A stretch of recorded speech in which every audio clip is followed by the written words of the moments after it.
Daily. Taste the Daily. வேலூரில் பேத்திகளுடன் விளையாடிய பக்கத்து வீட்டு 10 வயது சிறுமியிடம் பாலியல் அத்துமீறலில் ஈடுபட்ட முன்னாள் ராணுவ வீரர் போக்சோ சட்டத்தில் பிடிபட்டார். சாய்நாதபுரம் தட்சிணாமூர்த்தி கோவில் தெருவைச் சேர்ந்த புருஷோத்தமன் வீட்டில் அவரது பேத்திகள் விளையாடிக் கொண்டிருந்தனர்.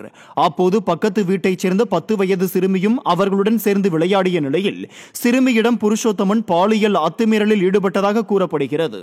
இதுகுறித்து சிறுமி அவரது பெற்றோரிடம் தெரிவித்த நிலையில் முன்னாள் ராணுவ வீரருக்கு எதிராக புகார் அளித்தனர். அதன் பேரில் போக்சோ சட்டத்தின் கீழ் புருஷோத்தமன் பிடிபட்டார்.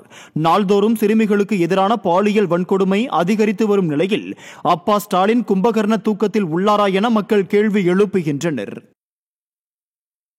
திருப்பத்தூர் அருகே 17 வயது சிறுமிக்கு பாலியல் தொந்தரவு கொடுத்த இளைஞர் போக்சோவில் பிடிபட்டார்.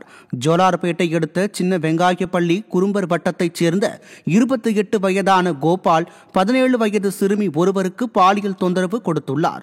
இதுகுறித்து அந்த சிறுமி தனது தந்தையிடம் நடந்ததை கூறியதை அடுத்து புகார் கொடுக்கப்பட்டது. அதன் பேரில் கோபால் போக்சோவில் பிடிபட்டார்.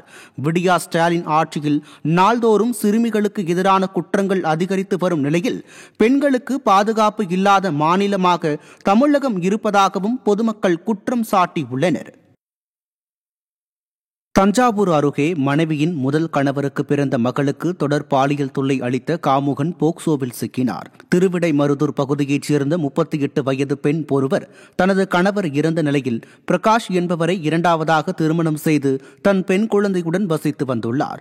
அவர்களுக்கு 3 பெண் குழந்தைகள் உள்ள நிலையில் பிரகாஷ் அடிக்கடி குடித்துவிட்டு மனைவியின் முதல் கணவருக்கு பிறந்த 16 வயது மூத்த மகளுக்கு தொடர் பாலியல் தொல்லை அளித்துள்ளார். இதுகுறித்த புகாரில் பிரகாஷ் போக்சோவில் சிக்கியதை அறிந்த பொதுமக்கள் தப்பான அப்பாக்கள் கையில் தமிழக குடும்பங்கள் சிக்கி தவிப்பதாக ஆவேசப்படுகின்றனர்.